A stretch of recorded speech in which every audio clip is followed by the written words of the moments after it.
በጣም አሳዛኝ ነገር ተፈጠረ። ሲኖላ ከባድ ችግር ውስጥ ገባች። መቼም ሲኖላ ለደስታ ያልተፈጠረች እስኪመስል ድረስ በዚህ ድራማ እስካሁን ባየናቸው ክፍሎች ችግር ነው በቃ የሚገጥማት በሄደችበት ሁሉ። ሰላም ጤና ይስጥልኝ ውድና የተከበራችሁ ቻናል ቤተሰቦች እንዴት ናችሁ? እኔ ደህና ነኝ እግዚአብሔር ይመስገን። ሲኖላ ድራማ ክፍል 12ን ይዤላችሁ መጥቻለሁ። እንግዲህ ክፍል 11 ላይ መጨረሻ ላይ ለማስታወስ ያህል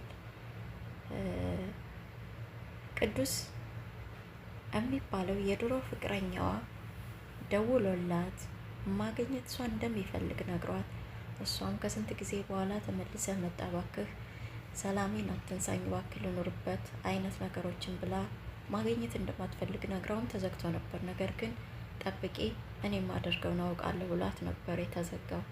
እናም ዛሬ ምን ተፈጠረ ካላችሁኝ በጣም አስደንጋጭ ነገር ተፈጥሯል። አብራችሁ ስትቆዩ ምን እንደተፈጠረ የምትሰሙት ይሆናል። ውድ ቤተሰቦቼ ሲኖላ ድራማ እንግዲህ መሪ ተዋናይዋ ሲኖላ ራሷ ነች እና በጣም ደስ የሚል አጓጊ ነው። የሚያዝናናም የሚያሳዝንም ነው። አብረን የምናየው ይሆናል። አብራችሁ ከቆያችሁ እስከ መጨረሻው ድረስ የምትሰሙት ይሆናል። እናም ዛሬ ክፍል 12 ቅዱስ ወይም ደግሞ የድሮ ፍቅረኛዋ ቀጥ ብሎ ቤቷ ድረስ እንግዲህ በአቶ ዱቤ መሪነት ወይም ደግሞ በአቶ ዱቤ ጥቆማ መሰረት ሲኖላ የምትኖርበትን የአርካንን ቤት በማወቁ አቶ ቅዱስ ሂዷል። ቤቱን ሲቆረቁር ማን ቢከፍተው ጥሩ ነው? አርካን ማለት ነው። በሩን ሲከፍት ቅዱስ በር ላይ ቆሟል። ደነገጠ። ቤት ተሳስተሃል መሰለኝ እየተባባሉ ሲኖላ በድንገት ብቅ አለች።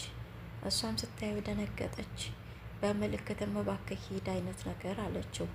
እሱም ተሳስቼ ይሆን እንዴ የናዝብ ቤት አይደለም አለ። አይ አይደለም ምናልባች ጎረቤት ጠይቅ ብሎ አርካንን በቅንነት መልሶለት በይበሩን ዝጊና ነይ ብሏት አርካን ቀደም ብሎ ወደ ቤት ገባ። እሷም ምን ልትሰራ መጣ እባክህ ከዚህ ሂድ እያለች ለምን አልነገርሽውም ልግባ እንዴ እንደምችል አሳዩሽ አይነት ነገሮችን ብሏት እባክህ ደውላለሁ ሂድ ብላ አባረረችውና በሩን ዘጋች። ከዛ በኋላም እንግዲህ ወደ ቤት ከገባች በኋላ አርካን ቁጭ ብሏል። እንደ መተከዝም ብሎ አየችው። ምን ሆነሃል? ተናደሃል ወይስ ምንድን ነው ስትለው እንዴ አዎ በጣም አለ። ለምን ስትለው እኔ እኮ ከምኔው ተዋውቃ ሊወስዳት መጥቶ ነው ብዬ ብሎ እሱ ያሰበው እህቱን መስሎት ነበርና እሷን ሊወስድ መጣ መስሎኝ ነው አላት። እንዴ ወጣት አይደለች እንዴ? ቢሆንስ እኮንስ ታዲያ ከምኔው ተዋውቃ ብሎ ተቆጣ ብሎ ተናገረ። ያኔ ሲኖላ እኔንስ ቢሆን አለችው። አንቺንማ ቢሆን አሳየዋለሁ ባይኔ መጣ ባንቺ ከመጣ ባይኔ መጣ አላት። እና ቢሆን ልትገለው ነው ምናምን ብላ ቀለደችበት። እሱም አይ ባንቺ አንቺ እኔ ብቻ እንድትሆኝ ነው የምፈልገው ማንም እንዲጋራኝ አልፈልግም አላት። አይዞ እኔ ያንተ ነኝ ማንም አይጋራህም አለችው። ግን እያጉመተመተች ነበርና ምን አልሽኝ አላት። አይ እህት ቀረች ነው ያልኩህ አለችው። ከዛ ናፈቀችሽ እንዴ አላት። ያመሃል እንዳለችው ምክንያቱም ከመጣች ምን ያህል እንደምታሰቃያት ሁለታቸውም ያውቃሉና ስለዚህ አይ ስራ ማለት አላት የሆነ ስብሰባ ነገርና አሁን አትመጣም አላት። እንግዳውስ በቃ ላቅርብልህ ምግብ አለችው። ግን አብረን ነው ምን በለው አላት። አይ እኔ መብላት ፍላጎት የለኝም ባይሆን አንተ ብላ ብላው አቀረበችለትና ቀጥ ብላ ለቅዱስ ደወለች እሷ። እናም አሁን ማግኘት እንደሚፈልግ እሷንና ቀጠሮ እንድትይዝለት ፈለገ።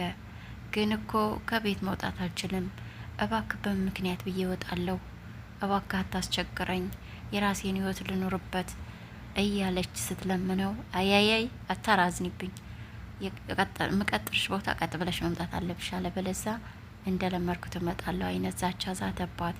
እሷም ደንግጣ እሺ በቃ ብላ ስልኩን ዘጋችው። ከዛም አባቷ ጋር ደወለች። አባቷም እንዴት ሆንሽ ልጄ እንዴት አረገሽ ልጁ ሲላት አይ እቤት ድረስ እኮ መጣባዬ ስትለው ቅዱስ አላት። አዎ እንዴት አላት። አላውቅም ይሄ ሁሉ ያቶ ዱቤ የሱ ይሆናላ በማለት ወይኔ ልጄ በጣም ይቅርታ አርጊልኝ የኔ ችግር ላንቺም ተረፈሽ እያለ አባቷን በሀዘኔታ ቃል ተወው አባቴ እንግዲህ ችግር የለም አለችው። ግን ውስጧ በጣም አዝኗል። ግን ደግሞ ለአርካን መናገር እንደነበረባትና መደበቅ እንዳልነበረባት አባቷን ማስጠነቀቃት። አሁንም ንገሪው፣ ለምን እስከ መቼ ተዋሻለሽ? ያለፈ ታሪክ ነው፣ እባክሽ ንገሪው አላት። አይ አሁን አልነግረውም፣ ቀስ አርጌ የሆነ ሰዓት እያለች እንደማትነግረው ነግራው፣ ነገር ግን ላገኝሽ እንዳላትና ልታገኘው እንደምትፈልግም ቅዱስን ነገረችው ለአባቷ። አባቷ ግን ልጄ ባታገኘው ይሻላል፣ ወጥመድ ነው የሚሆነው፣ እባክሽ አታገኘው አላት። አይ ካላገኘሁት ቤት ስለሚመጣ ማገኘት አለብኝ አለችው። እሺ ካልሽ ግን ባታገኙ ደስ ይለኛ ነበር ብሏት ስልኩ ተዘጋ። ከዛ በኋላም እንግዲህ አርካን ጋር እያወራች ቆየችና በምን አሳምነው እንደምትወጣ ምክንያት ስትፈልግ ቆየች። ያኔም ልብስ መግዛት አለብኝ አንዳንድ ነገሮች ለእኔ የሚሆን እና መውጣት እፈልጋለሁ አለችው።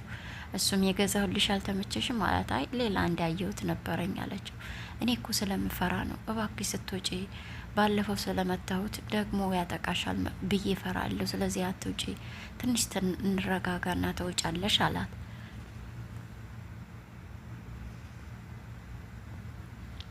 እሷም ለአርካን ይምሰል እንጂ ውስጧ ደስ አላለውም በሀሳቡ እሺ አለች።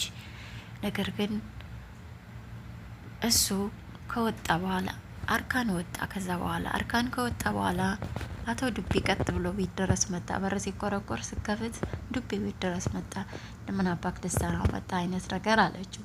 ከዛም ኦ እዚህ ተቀምጠሽ እንደምትይ አውቃለሁ፣ ለምን ወተሽ አታገኙም እዚህ ከምትቀመጪ ቅዱስን አላት። ባልደረባ የስራ ባልደረባ አረካው አለችው። ብንሆንስ ሁለታችንም ተበዳዮች ነን፣ እሱንም ለእኔ ትተሸዋል፣ አሁን ደግሞ እኔን ደግሞ ለአርካን ትተሽኛል። ስለዚህ ሁለታችንም ተበድለናል፣ ካሳ ያስፈልገናል፣ እሱም መካስ አለብሽ አላት። የምን ካሳ? እኔ ነኝ የተበደልኩት አለችው። አንቺ ምንም አልተበደልሽም፣ ስለዚህ ቀጥ ብለሽ ሂጂ እና ደግሞ ለባልሽ ላደረስክብኝ ነገር ሁሉ አረሳሁልህን፣ ጊዜህን ጠብቅ ብሎሃል ብለሽ ንገሪ ብሎ ተመልሶ ሄደ። ከዛ በኋላም እንግዲህ ቅዱስ ደወለላትና እስከ ዛሬ ወይም ደግሞ ከድሮ የሚገናኙበት ሻይ ቤት መምጣት እንዳለባት ነግሯት ቀጠራትና ስልኮ ተዘጋ።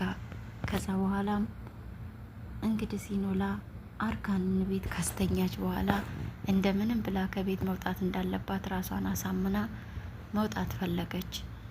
ከዛም ቀጥ ብላ ወጣች ማለት ነው። በተቀጠረችበት ቦታ ሄደች። ከዛም ወደ አሁኑ አርካን ደውሎ የት ነኝ ሲላት አባቴ ታሞ ሄጃለሁ እያለች በመንቀጥቀጥ ቃል አባቴን አሞት ይጀ ነው እና ልምጣ ሲላት አያያ አትምጣ፣ እኔ በቃ አሁን ደህና ነው እኔ መጣው ምናምን አለችው።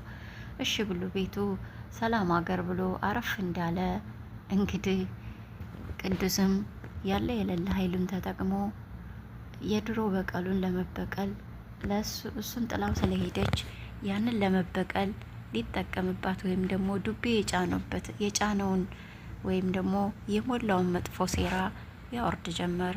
ሁለት እቅዶችን አወጣ።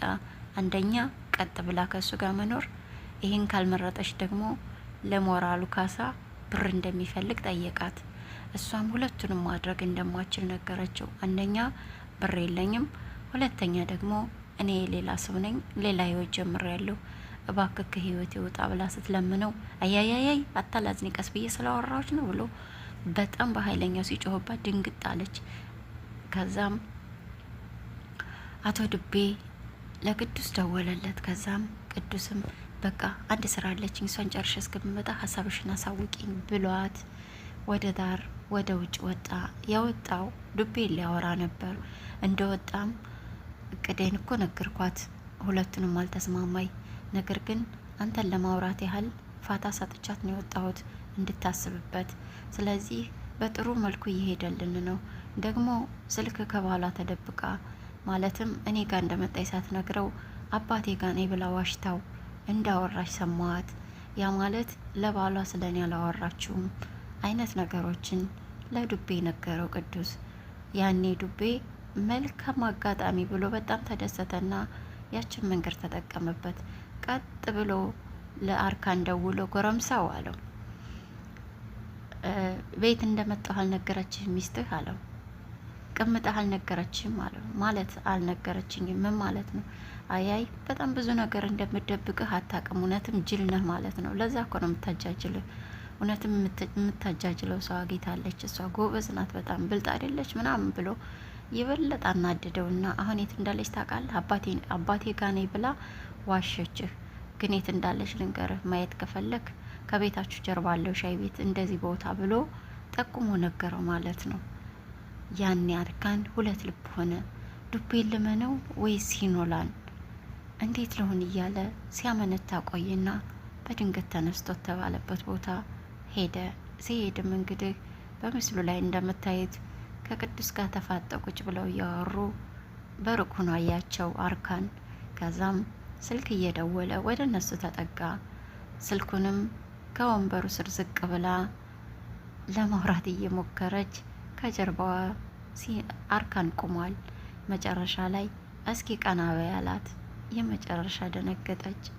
ክፍል 13 አርካን ምን እንደምታረግ ምን እያረገች እንዳለ ሀሳቧን በግልጽ ስላላስረዳችው ምን ያደርጋት ይሆን?